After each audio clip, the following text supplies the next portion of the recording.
누가복음입니다. 누가복음 23장. 누가복음 23장. 자, 13절로 25절까지입니다. 누가복음 23장 13절부터 25절까지. 23장 13절. 빌라도가 대제사장들과 관리들과 백성을 불러 모으고 이르되 너희가 이 사람이 백성을 미혹하는 자라 하여 내게 끌고 왔도다. 보라, 내가 너희 앞에서 신문하였으되 너희가 고발하는 일에 대하여 이 사람에게서 죄를 찾지 못하였고 헤롯이 또한 그렇게 하여 그를 우리에게 도로 보내었도다. 보라, 그가 행한 일에는 죽일 일이 없느니라. 그러므로 때려서 놓겠노라. 우리가 일제히 소리질러 이르되 이 사람을 없이 하고 바라바를 우리에게 놓아주소서 하니 이 바라바는 성중에서 일어난 밀란과 살인으로 말미암아 옥에 갇힌 자라라. 빌라도는 예수를 놓고자 하여 다시 그들에게 말하되 그들은 소리질러 이르되 그를 십자가에 못 박게 하소서, 십자가에 못 박게 하소서 하는지라. 빌라도가 세 번째 말하되 이 사람이 무슨 악한 일을 하였느냐. 나는 그에게서 죽일 죄를 찾지 못하였나니 때려서 놓으리라 하니 그들이 큰 소리로 재촉하여 십자가에 못 박기를 구하니 그들의 소리가 이긴지라. 이에 빌라도가 그들이 구하는 대로 하기를 언도하고 그들이 요구하는 자 곧 밀란과 살인으로 말미암아 옥에 갇힌 자를 놓아주고 예수는 넘겨주어 그들의 뜻대로 하게 하니라. 아멘. 네, 빌라도는 확신했죠. 확신하기를 예수라고 하는 이 사람은 죄가 없다. 그러니까 죽일 만한 죄가 없다라고 빌라도는 어떤 총독의 그 능력으로 또 총독의 양심, 한 사람의 양심으로 예수를 봤을 때 그 예수가 무죄하다는 사실을 알고 있었습니다. 또 그렇게 분명히 처명을 했죠. 근데 그 베드로의 양심, 베드로의 확신이라고 하는 것은 결국 이제 군중들의 요구를 못 이기잖아요. 그러니까 사람이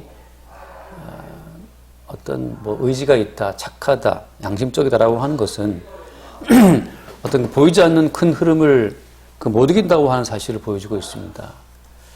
사람이 자기의 어떤 중심으로 인생을 바르게 살아갈 수 있는가, 그렇지 못하다고 하는 것이 어떤 삶의 진실이죠. 지금 바울 시장이 죽었잖아요. 자살을 했다고 그러는데, 죽었는데, 드러난 말들에 의하면 그런 일로 죽기까지 했느냐 이렇게 생각할 수도 있잖아요. 물론 이제 뉴스에서 말하지 않는 사람도 이면도 있을 수도 있겠지만, 아무튼 드러난 바에 의하면 그런 일로 꼭 죽어야 되겠냐 이렇게 생각할 수도 있죠. 근데 여러분 이제 오늘 빌라도 총독이 보여주는 건 동일하게 살아간다고 하는 것은 개인의 의지나 개인의 양심을 뛰어넘는 일입니다. 내가 착하다고 해서 착하게 인생을 살아갈 수 있느냐? 그렇지 않거든요. 내가 의지가 강하다고 해서 내 의지대로 인생을 살아갈 수 있느냐? 그렇지 않다고 하는 것이 이제 인생의 모순이죠. 한 사람의 어떤 양심, 의지, 그런 것이 온전하게 지켜지고 보호되는 그런 세상이 아니에요. 그 사람의 어떤 선한 의지가 그대로 지켜지고 보존되는 그런 세상이 아니라고 하는 거죠. 왜냐하면 세상이라고 하는 것은 더 큰 힘에 끌리고 있다고 하는 겁니다. 그 세상 사람들을 끌어가는 더 큰 힘이 뭐예요? 나는 바르게 살고 싶고 나는 이 사람이 무죄하다고 확신을 했지만 자기 양심대로 이 사람에게 판결할 수 없는 그 빌라도를 끌어가는 더 큰 힘이 뭡니까? 빌라도를 압박하는 더 큰 힘. 물론 지금 드러나는 것은 어떤 백성들의 요구잖아요. 그럼 더 큰 힘은 뭡니까? 백성들의 요구를 두려워하는 빌라도 속에 들어있었던 더 큰 어떤 원인이 있었죠. 성경은 그걸 뭐라고 말하죠? 성경은 그걸 말하기를 죽기를 무서워한다라고 하죠. 죽기를 무서워함으로 일생에 매여 종로로 탄다라고 하는 겁니다. 그 죽음을 두려워하는 모든 세상 사람들의 어떤 공통적인 그 본능이 사람들을 끌어간다고 하는 거죠. 그 죽음이 왜 왔어요? 죽음은 죄 때문에 왔잖아요. 그러니까 죄와 사망이라고 하는 권세가, 성경은 그걸 이제 권세라고 표현하는데, 성경은 죄와 사망을 권세라고 표현하죠. 권세. 대통령의 권세, 장관의 권세, 그런 권세처럼 죄와 사망을 권세라고 표현합니다. 실제적으로 사람을 움직이는 힘이 있다는 거죠. 그러니까 쉽게 말하면 박원순 시장이 왜 죽었느냐라고 말하게 되면 죄와 사망의 권세로 죽은 거예요. 그 죄의 권세, 그 죄의 권세죠. 여기서 이제 우리가 흔히 말하는 일반적인 율법적인 죄, 윤리적인 죄, 뭐 그런 죄를 말하는 것은 아닙니다. 율법적인 죄, 윤리적인 그 모든 죄는 사실은 진짜 죄가 무엇인지를 보여주는 하나의 모형 같은 거예요. 그러니까 진짜 죄라고 하는 것은 이게 예수님의 십자가 앞에서만 드러나거든요. 사실은 그 진짜 죄의 모형을 보고 사람들이 다 그냥 두려워하고 자결을 택하는 겁니다.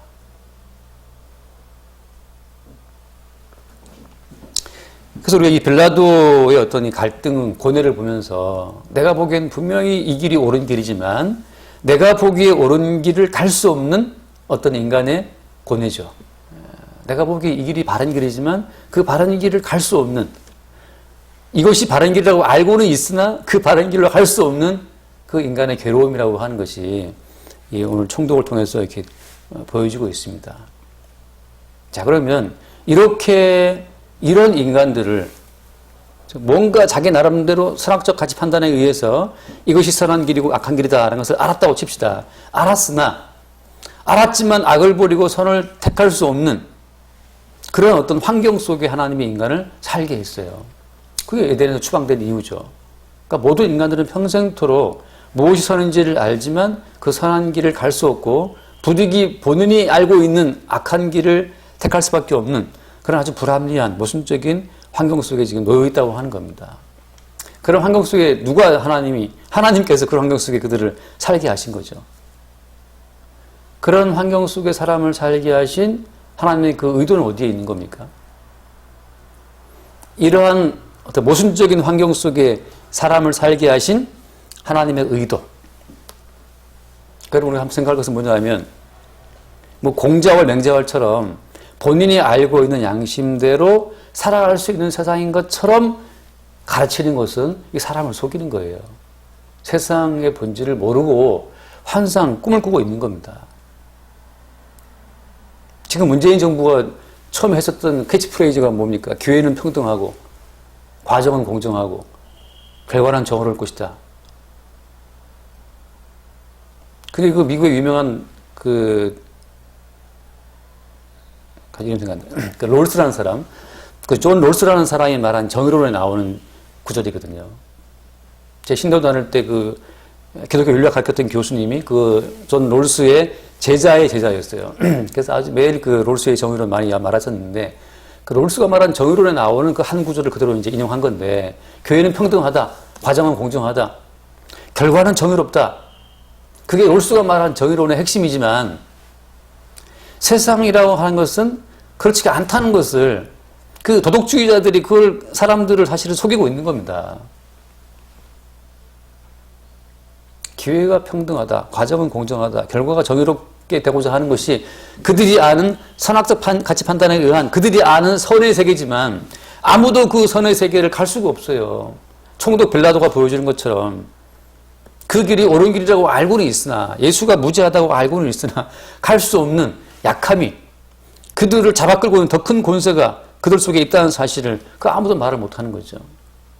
너희들이 알고 있는 선을 따라 갈 수 있다, 선의 가치를 따라. 그래, 기회 평등하면 좋지. 공정한 과정 누구나 좋아하죠. 그렇게 갈 수 없는 모순적인 환경이라고 하는 것, 거기에 하나님을 살게 했다고 하는 거죠. 그 의도는 뭐 때문이겠어요? 그 의도는 하나님이 이러한 어떤 땅에 살게 하신 그 의도는 하나님의 새로운 경륜인데, 하나님은 모든 전체 세계를 새로운 질서로 구축하려고 하시는 겁니다. 그게 언약이라고 하는 거죠.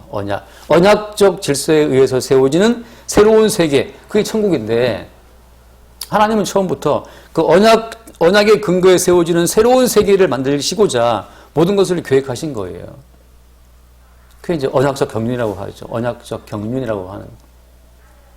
그저 선을 택하고 악을 버리는, 인간이 알고 있는 그 선악적 가치로 세워지는 그 어떤 인간의 낙원, 그건 마귀가 약속해 준 허상의 세계죠.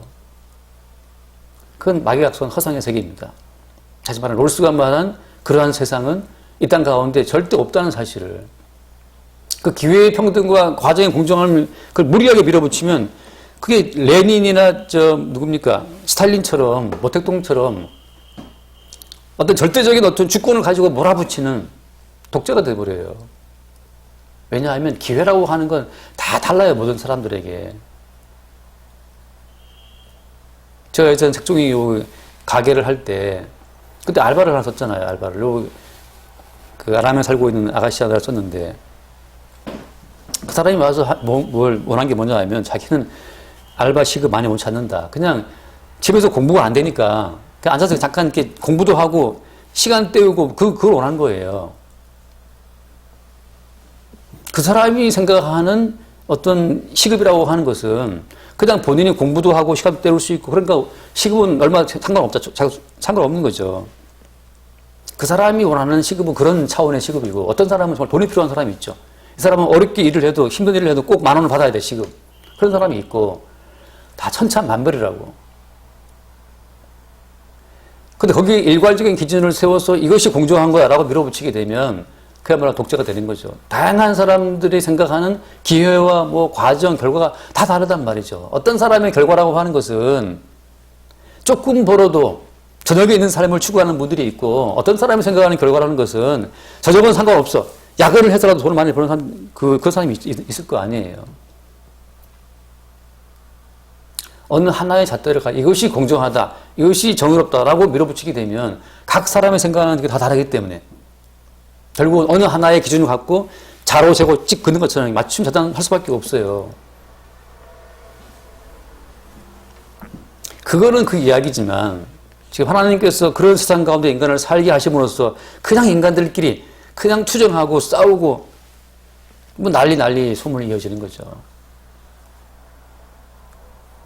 뭐 박 시장의 장례를 5일장 서울특별시장으로 해라. 또 반대한다. 40만 청원 뭐 넘게 들어갔다고 또 반대한다. 왜 거기다가 세금을 몇 억을 쓰냐. 하나의 사안을 두고 다 다르게 갈라지기 때문에 그냥 이 땅 가운데에는 모든 사람을 충족시키는 그런 평등, 그런 정의는 사실 없는 겁니다. 없어요.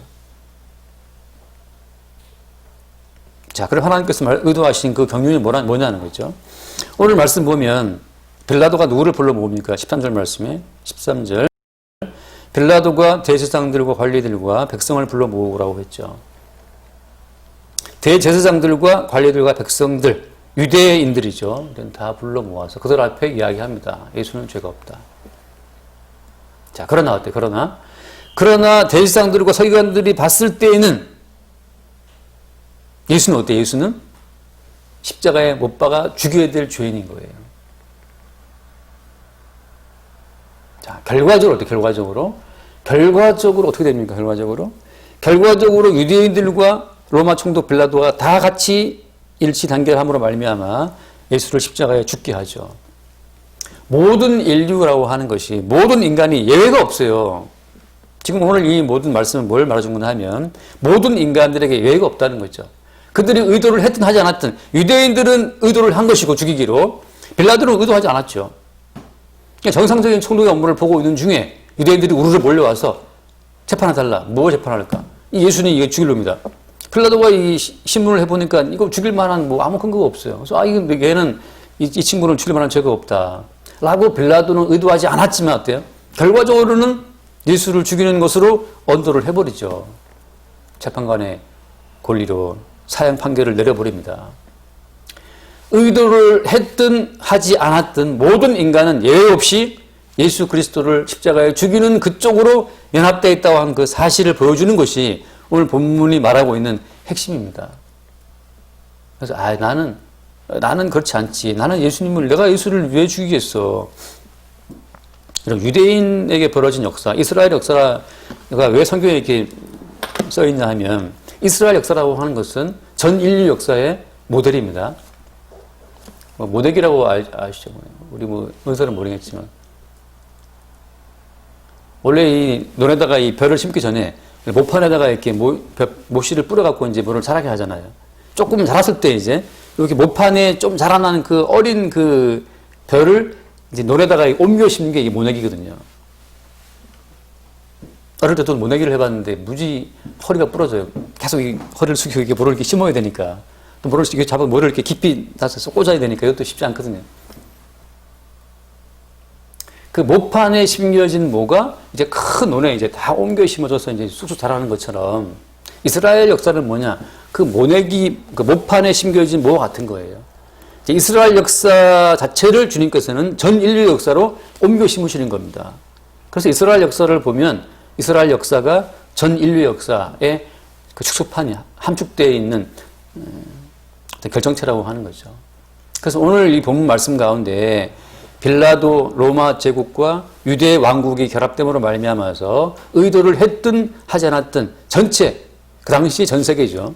그 당시에 유대 왕국과 로마 제국이 연합해서 예수를 죽이는 쪽으로 결론을 짓는 것처럼 이것이 확산되면 전체 모든 인류가 나는 절대 예수를 안 버립니다. 나 예수를 죽이는 예수를 내가 어떻게 죽이자 말할 수 있냐 말이죠. 내가 예수를 3년간 따라다녔고 내가 예수의 위대한 걸 많이 봤는데 난 절대 예수를 부인하지 않을 겁니다. 라고 의도하지 않았던 베드로마저 예수를 버리게 되는 것처럼 요 역사가 인류 가운데 확산이 되면 모든 인간들은 의도하지 않았든 의도했든 예수를 죽이는 쪽에 선다고 하는 거죠. 하나님의 경륜은 뭐냐? 모든 인류를 예수 그리스도를 죽이는 편으로 몰아붙이는 겁니다. 그래서 그 어떤 인간도 예수님의 십자가의 사건에 무한한 자는 없다. 그렇게 예수의 십자가의 사건으로 모든 인간을 엮어내는 것이 그게 하나님의 경륜이에요. 어떻게 아냐 하면 창세기 3장의 말씀 보면 아담과 하나가 선악과를 먹은 이후에 하나님께서 하신 예언이 나오죠. 그때 어떤 예언을 하십니까? 뱀에게 말하기를 너는 여자와 원수가 되고 너의 후손과 뱀의 후손이 싸운다라고 말씀하시잖아요. 여자의 후손과 뱀의 후손이 싸운다라고 하는 거, 너는 여자의 후손의 발꿈치를 상하게 하고 여자의 후손은 너의 머리를 깨뜨린다는 그 예언이 나와 있는데 그것처럼 모든 인간은 뱀의 후손입니다. 자, 말씀 한번 볼게요. 마태복음 23장 말씀 보면 마태복음 23장을 보면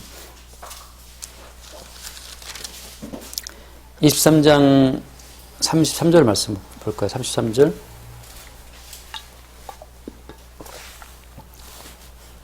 뱀들아 독사의 새끼들아 너희가 어떻게 지옥의 판결을 피하겠느냐. 이게 지금 유대인들 보고 하시는 얘기인데 29절 말씀 보면 화해진저 외식하는 서기관들과 바리새인들이여 라고 하잖아요. 이 서기관들과 바리새인들을 보고 주님 하신 말씀이 뱀들아 독사의 새끼들아 라고 함으로써 이게 태어나서 죽을 때까지 하나님만 섬기는 하나님만 경배하는 그 유대인들을 보고 하시는 말씀이 뱀들아 독사의 새끼들아예요. 아니 평생토록 1회에 2번 금식하고 소득의 12조를 바치고 구제하고 그렇게 헌신한 그렇게 하나님을 잘 섬겨왔던 그 경건한 이스라엘 사람들한테 뱀들아 독사의 새끼 이게 웬 말입니까? 만약에 누가 교회 나왔다 모태신앙이란 말이죠. 모태가 아니고 진짜 모태에서부터 난 모태신앙 여기 지금 다 모태신앙이죠. 실상 모태신앙인가? 후태신앙이에요? 네, 후태신앙. 지금도 우리 어머니 교회 나가시니까. 저는 모태신앙이잖아요. 저는 후태죠. 그러나 우리 아이들은 다 모태잖아요. 모태신앙으로 태어나서 평생 교회를 출입하고 반주도 봉사하고 점심도 봉사하고 했다고 칩시다. 나중에 권사관이 되고 장로가 됐다고 쳐요. 그래서 이제 천국은 떠났다라고 싶었는데 이 오셔갖고 이 뱀들 독사의 새끼들아. 요한복음 8장에서 무슨 말씀하십니까? 요한복음 8장에서는 너희 아버지는 마귀다 그러잖아요. 네 아버지 뭐 하시노? 네 아버지 뭐 하시노?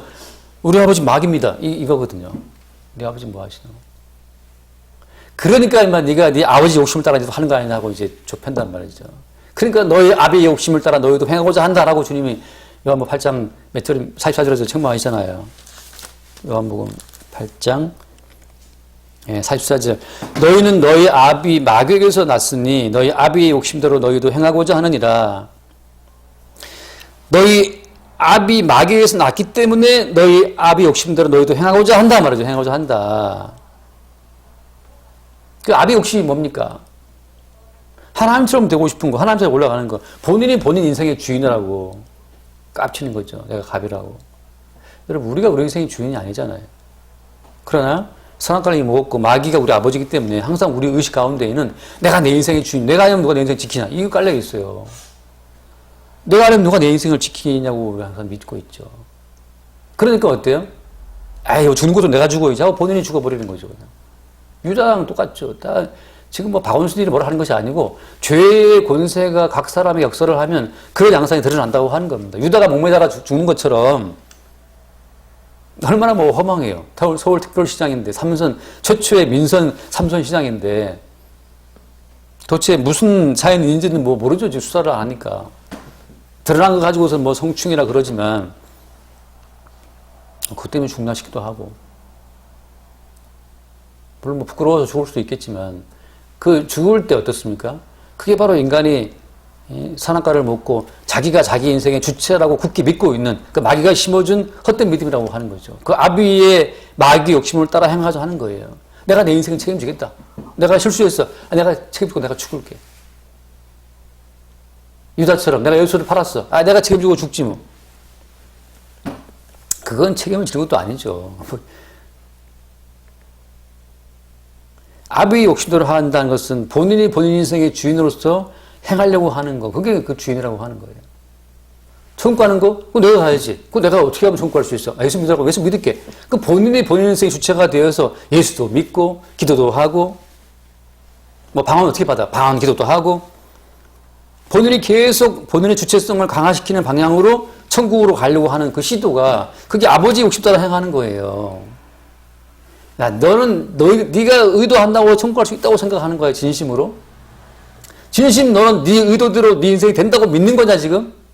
총독 빌라도를 봐. 진심 그는 예수가 무죄하다고 믿었지만 본인의 의도대로 살아 못 살아? 네가 진심 예수를 믿고자 한다고? 그 너의 진실한 믿음대로 천국할 수 있을까? 우리의 믿음은 아무것도 아닌 거예요. 주께서 주시는 주의 믿음이 우리 속에 심어져야 그 주의 믿음이 우리를 끌고 가는 거지. 내가 택한 예수, 그 엉터리입니다. 주님이 택하신 내가 구원받는 거지. 내가 택한 예수는 그건 때가 되면 다 나와버려요. 그게 베드로가 보여주고 다 보여주는 증거들이잖아요. 근데 마치 우리가 선택함으로 우리의 의지로 예수를 따라가고 우리의 의지로 끝까지 예수를 붙잡을 수 있는 것처럼 그렇게 뭐 교인들을 가르치고 그게 아비의 욕심을 따라 행하는 겁니다. 네 인생의 주인은 너니까 네가 열심히 예수를 붙잡고 네가 믿어야지. 네가 안 하면 누가 믿어주냐 말이지. 아니, 주님께서 주의 믿음의 주여 온전케 하시는 그분이 우리를 끌고 가는 거기 때문에 우리 믿음이 아니라니까요. 우리 믿음은 다 가짜로 드러날 수밖에 없어요. 하나님의 의도는 모든 인간들을 묶어서 하나의 줄로 묶어버리는 거죠. 그걸 성경에서 뭐라고 해요? 모든 인간을 죄 아래 가둬뒀다고 하잖아요. 모든 인간은 어떻습니까? 불순종 가운데 가둬뒀다고 하잖아요. 이게 주께서 우리를 가두시는 그 죄의 그 마지막 그 줄이 뭐냐? 그 줄이 예수님의 십자가를 믿지 않는 예수 그리스도의 그 십자가 앞에 우리를 서게 하심으로써 다시 말하면 예수님을 못 박으라 외치는 그 과정에 우리가 섬으로써 우리 모두가 완벽하게 주에 갇히게 된 겁니다. 지금 제가 아까 드린 말씀처럼 윤리적인 이제 내가 뭐 성추행을 해서 미투를 당했다. 제가 몇 번 말씀드리지만 그 성추행 사건 때문에 불명예스럽게 많은 분들이 이제 어떤 그 이탈되는데 제가 늘 하는 말씀이 있지 않습니까? 그런 사건들이 당신의 본질을 보여주는, 당신 늘 외면하고 이렇게 무시했었던 그 본질을 보여주는 사건이다. 그 다윗이 밧세바 사건을 통해서 하나님 보시기에 죄악 중에 출생했다라고 하는 자기의 본질을 벌써 보잖아요. 우리는 그냥 모친이 죄 중에 나를 잉태했기 때문에 우리는 그냥 죄의 덩어리로 태어난 거예요. 그것을 무슨 인권 변호사라고 가리고 뭐로 가리고 그건 그냥 가리는 것 뿐이에요. 그건 무화과나무 잎으로 가렸던 건데 그 무화과나무 잎이 얼마나 그 버티겠습니까? 햇빛 뜨고 그냥 말라비틀어지죠.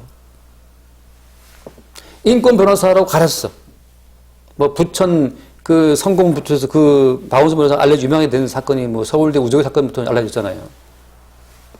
우리나라의 성희롱이라는 개념을 처음으로 각인시킨 사람이 그 박 시장이에요. 6년 동안 그 소송을 끌었거든요. 서울대 우조기 사건을. 6년간 끌어서 비로소 우리나라의 성희롱이라는 그 개념을 확 퍼뜨리는 사람인데 본인이 거기에 걸려드는 거죠. 얼마나 인간의 모순적입니까? 본인이 비판하고 본인이 정죄했던 그 동일한 일을 본인이 하잖아요. 제가 복음으로 말하는 건 뭡니까? 이제야 네가 네 본질을 알겠냐 말이지. 그동안 인권 변호사로 뭐 사법고시 패스로 가리고 서울대로 가리고 그 사람 서울대는 뭘 가렸지만 햇빛에 다 말라 비틀어지는 무화나무 이파리처럼 우리가 가리는 모든 것들은 다 결국은 드러나게 돼 있어요. 그러니까 나이 먹은 무슨 대학 교수도 다 나이 먹어서 추태를 부리지 않습니까? 대학 교수라고 하는 무화나무 이파리가 얼마나 버텨주겠어요, 그게. 목사라는 그 타이틀이 얼마나 버텨주겠습니까? 그게 얼마나 그게 갈아주겠어요. 예전에 무슨 전직 국회의장 또 뭐 골프 캐디 뭐 추행했다고 고발되니까 했던 말이 뭡니까? 그냥 명찰을 이렇게 건드렸을 뿐이다 이렇게 말했잖아요. 명찰을 건드렸을 뿐이다. 국회의장이라는 그 타이틀이 그 무한한 이파리가 얼마나 그를 갈아주겠어요. 그냥 죄악덩어리로 태어난 것을 모친이 죄 중에 나를 잉태한 것을 그냥 죄인으로 태어났다는 그 사실을 다윗이 바세바 사건을 통해서 우리한테 증거하고 있지 않습니까? 그러니까 네 본질이 지금 드러났다면 그와 같은 본질로 말미암아 십자가에 달려 죽기 위해서 오신 예수 그리스도를 바라보도록 주께서 우리를 끌어가는 과정이라는 것을 제가 참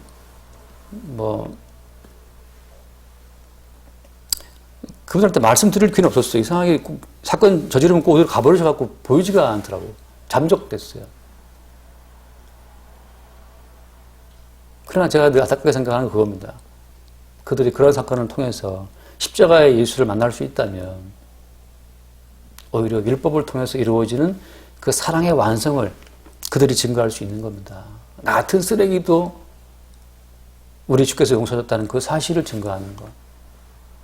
탕자가 모든 걸 그 탕진하고 돌아왔을 때 나 같은 탕자도 용서하신 우리 아버지다 라고 그 아버지가 입혀준 옷을 입고 나가서 증거하는 그 탕자처럼 성도는 나 같은 쓰레기도 주님 용서했다라는 그 용서의 은총을 입고 나가는 사람들이잖아요. 본인이 걸쳐 입은 무화나무 치마가 아니고 주께서 입혀주신 용서와 사랑의 은총의 옷을 입고 살아가는 사람이 홍도지 않습니까? 지금 주님께서는 빌라도와 대제사장들과 서기관들을 다 불러 모아서 너희 모두가 동일하게 예수를 못 박아 죽이는 그 일에 합력했다는 사실을 증거하는 그 하나의 줄로 이들을 묶고 있는 겁니다. 그래서 여러분 이 사건이 확대가 되면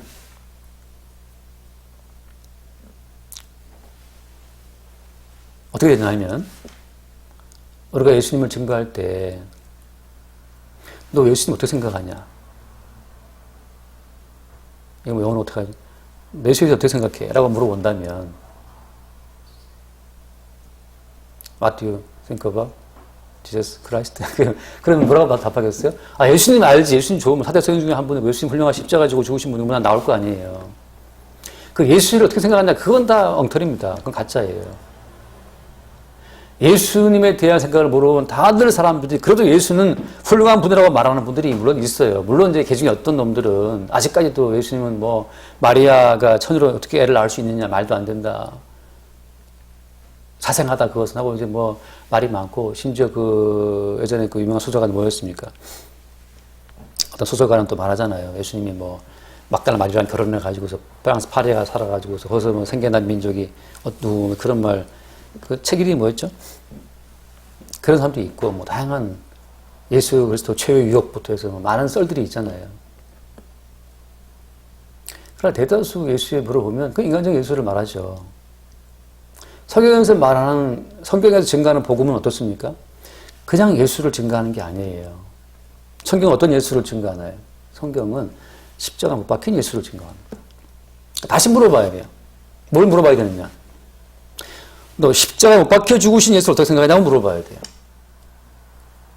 다시 말하면 그 말은 그렇게 묻는 의도는 뭡니까? 야, 너 십자가에 죽으시니 어떻게 생각하냐? 그래. 그 유대인들이 죽였지 않나? 아니야. 빌라도가 죽였지. 이게 답이 나오겠죠. 그러나 복음은 뭘 말하는 겁니까? 네가 바로 예수를 십자가에 못 박아 죽인 놈이야. 라고까지 말하는 것이 복음이에요. 네가 예수를 십자가에 죽인 자다. 이게 참 놀라운 것이, 네가 예수를 십자가에 못 박아 죽인 자라고 하는 그 말을 들었을 때 사실 예수님과 우리는 벌써 2000년 전 시간 지금 갭을 두고 살아가잖아요. 근데 네가 바로 예수를 못 박아 죽인 자라고 하는 그 말이 믿어진다면 그걸로 하나님의 창세전 언약 경륜이 드러나는 거예요. 시간과 공간상 나라 여서는 아무 상관이 없어요. 근데 네가 바로 예수를 못 박아 죽인 자라고 하는 그 말이 우리에게 다가온다면, 아 맞다, 내가 나의 죄로 말미암아 예수님이 죽으신 것이구나라고 하는 그 터무니없는 나의 죄로 인해서 못 박혀 죽으신 예수 그리스도 하는 것으로 연결되어 있다면, 그 말도 안 되는 어떤 그 논리가 말이죠, 다가온다면 그 사람에게 비로소 어때요? 부활의 영이, 십자가에 죽으시고 부활하신 예수 그리스도의 영이 현재적으로 그 사람에게 나타나는 순간이 되는 거예요.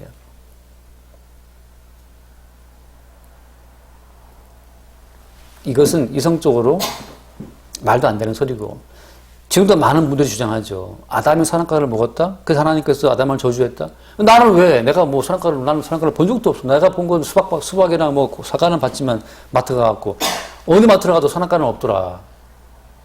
선악과를 본 적도 없는데 내가 언제 선악과를 먹었다고 나를 이렇게 괴롭히냐라고 이제 막 대민단 말이죠. 선악과를 먹은 적 없는 나에게 라고 말할 때 이미 전제가 뭐예요? 아담과 나는 별개의 몸으로 보는 거잖아요. 아담과 내 몸은 별개라고 생각하는 거죠. 하나님께서는 전체 인류를 하나의 단일한 몸으로 보신다고 하는 것이 함정이죠. 함정 아니고 함정. 하나님은 전체 모든 인간을 하나의 몸으로 보신다고 하는, 하나의 몸으로. 아담 몸의 확대로 본다고 하는 거죠. 아담이 선악과를 먹었다. 아담 몸의 확대인 거예요. 이 사람들 오늘 예수를 못 박아 죽였다? 이 예수를 못 박아 죽인 이 빌라도와 유대 왕국 이 사람들의 이 모든 사람들 자체가 우리와 하나라고 하는 겁니다. 어떻게 이게 하나라고 너무 우기는 거 아니냐.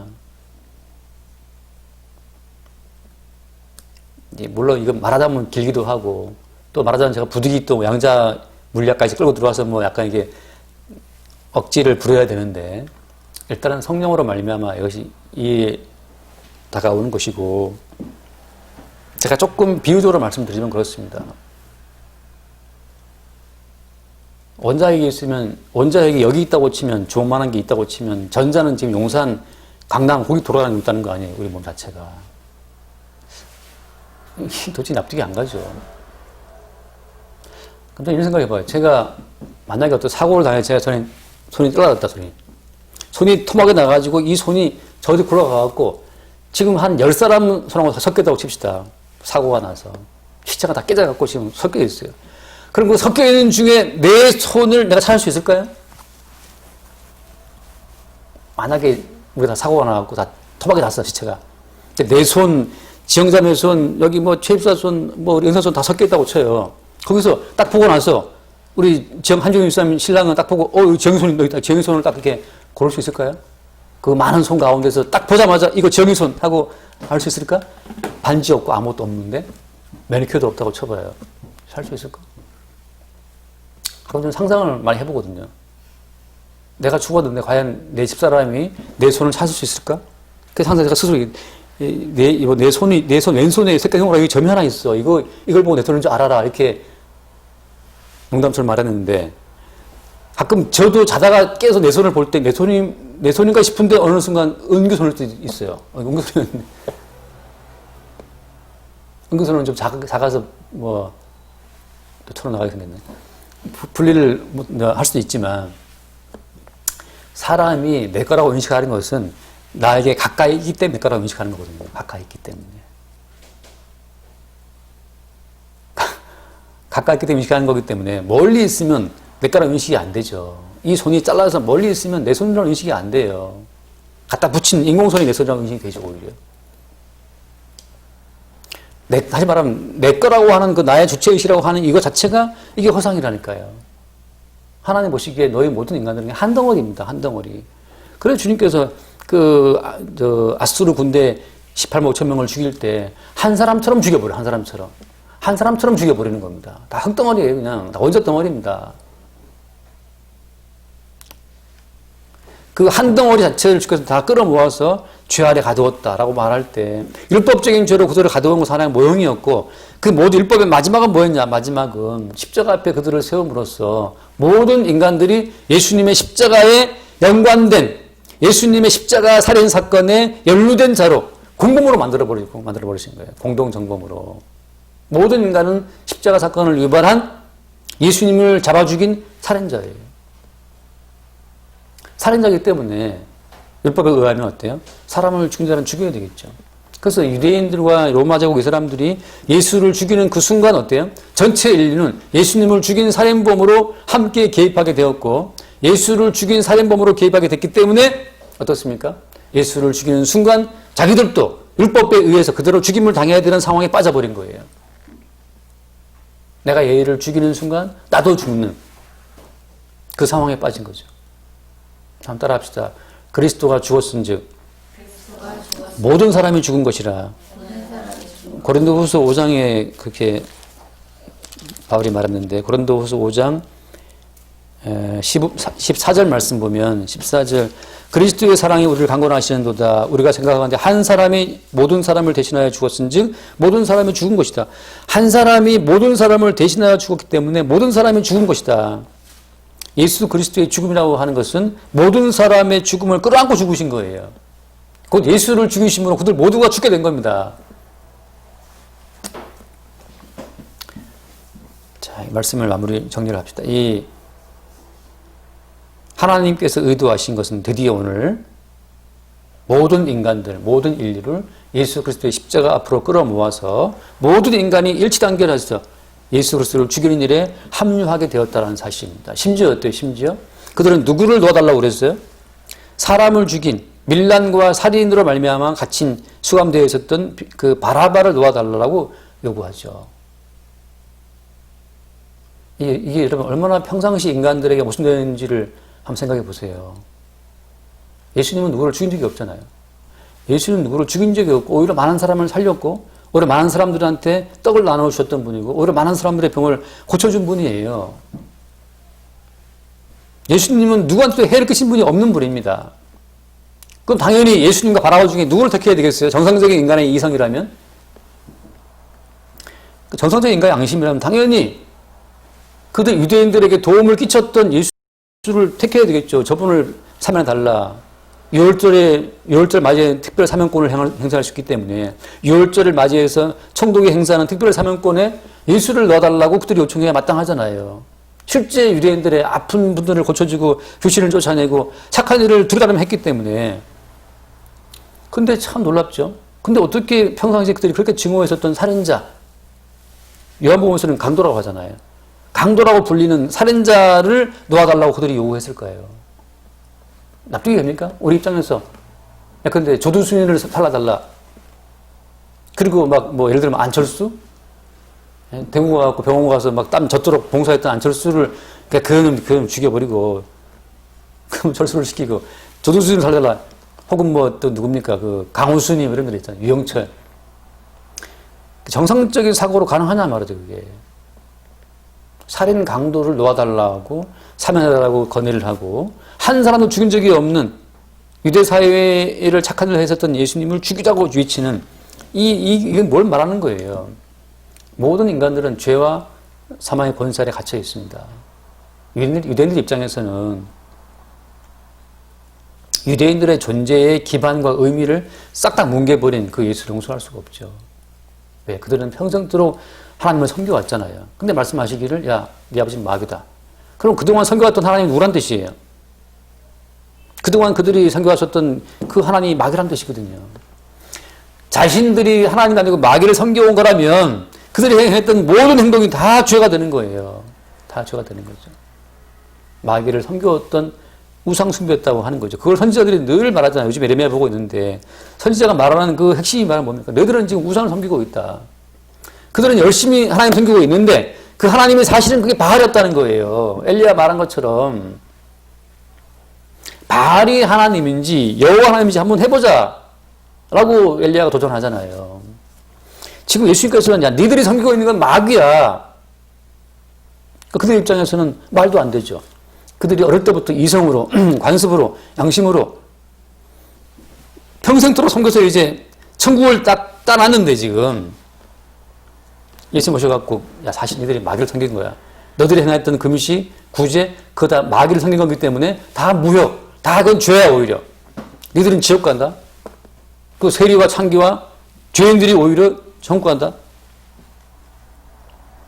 그들의 존재의 기반, 삶의 의미, 삶의 목적 그 모든 걸 다 와장창 무너뜨리는 그 예수 그리스도를 그들은 용서할 수 없는 거죠.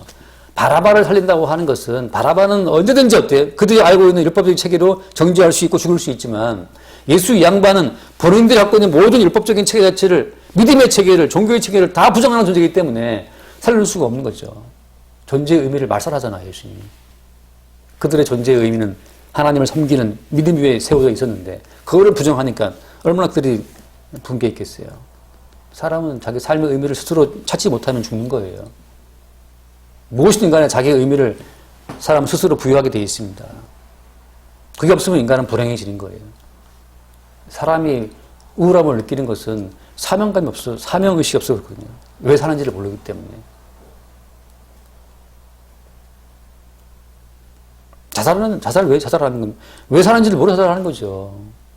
너는 그 성추행범이라고 하는 그걸 통해서 이러한 성추행범도 용납해 주시는 그 예수 그리스도의 은총을 증거하라고 너는 부름받은 사람이라고 할 때에는 그 성추행 그 사건 자체를 오히려 주 앞에 고백함으로써 용서의 은총을 증거하는 증인으로 그가 살아갈 수가 있거든요. 자기의 사명을 말하자면 뭐 페미니즘에 두고 있다고 친다면 자기의 사명과 반하는 중대한 일이 벌어졌기 때문에 자기가 용서할 수가 없는 거죠.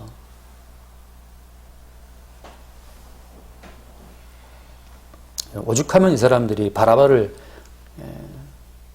바라바에게 사면해달라고 했겠어요. 예수를 죽이고. 그것이 바로 우리 모든 인간들의 실상이다. 말도 안 돼. 어떻게 바라바를 택해.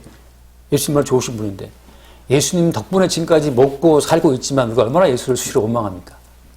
예수님 이 피 흘리신 그 피의 은총으로 우리가 지금까지 햇빛을 받고 봄, 여름, 가을, 겨울이 반복되면서 말이죠. 여름에는 여름 패션, 겨울엔 겨울 패션 폼되고 살아가잖아요. 근데 뭐 좀 슬리면 그냥 불평하죠. 원망하고. 우리 모두가 예수를 죽이는 쪽에 선다는 그 사실을 주님은 확인을 시키면서 결론입니다. 이제 예수님을 죽인 자로서 예수님의 용서의 은총을 입어서 천국 간다고 하는 그것이 하나님이 계획하신 천국의 그림이에요. 개별적인 노력과 개별적인 의로움으로 천국에 아무도 이룰 수가 없고 너희들이 찔러 죽인 예수 그리스도의 피를 덮어쓰고 천국에 들어옴으로 말미암아서 오직 예수 그리스도의 용서하시는 그 피의 은총만을 고백하고 찬미하도록 예수의 이름만 높임받는 그 나라로 하나님이 설계하신 나라가 아들의 나라고 천국이라고 하는 거죠. 그 천국에서는 우리의 개인적인 모든 사랑 가치가 다 싹싹 지워져 버립니다. 오직 죄인들을 사랑하사 피 흘리신 예수의 은총만 영원히 칭송되는 곳이 천국이라고 하는 거죠. 그 천국에 대한 그림을 주님은 그리시고 그렇게 모든 인간을 끌어가고 있는 겁니다. 다시 한번 물을 때 우리가 예수님 어떻게 생각하냐 아니고 십자가에 죽으신 예수 어떻게 생각하느냐. 내가 바로 십자가의 예수를 못 박아 죽인 죄인이라는 사실을 고백하게 되는 그런 순간순간들이 있을 때 나는 정말 죽어 마땅한 놈이구나. 한편 강도의 고백처럼 우리가 죽는 건 마땅한데 저분은 왜 죽는 것이냐. 저분의 죽음은 나의 죄를 대신한 죽음이었다는 사실을 보게 되는 강도가 예수와 함께 나오게 되는 것처럼 마찬가지죠. 우리 인생의 마지막 결론에 혹은 우리 삶의 매 순간순간 끊어지는 분절되는 순간마다 내가 죽인 예수에 의해서 내가 용서받아 살고 있구나를 알게 되는 그 순간들이 천국을 경험하게 되는 순간이라고 하는 겁니다. 기도하겠습니다. 존귀하신 주님, 온 세계가 하나 일치단결해서 예수를 죽이는 것에 가하다 외치는 것처럼 바로 우리가 예수를 죽인 자들 중에 하나임을 매 순간 새롭게 보게 하시고 우리가 죽인 예수에 의해 도리어 용서를 입는 그 놀라운 천국의 그 실상이 우리 가운데 나타나게 하여 주옵소서. 우리 주 예수 이름으로 기도드립니다. 아멘.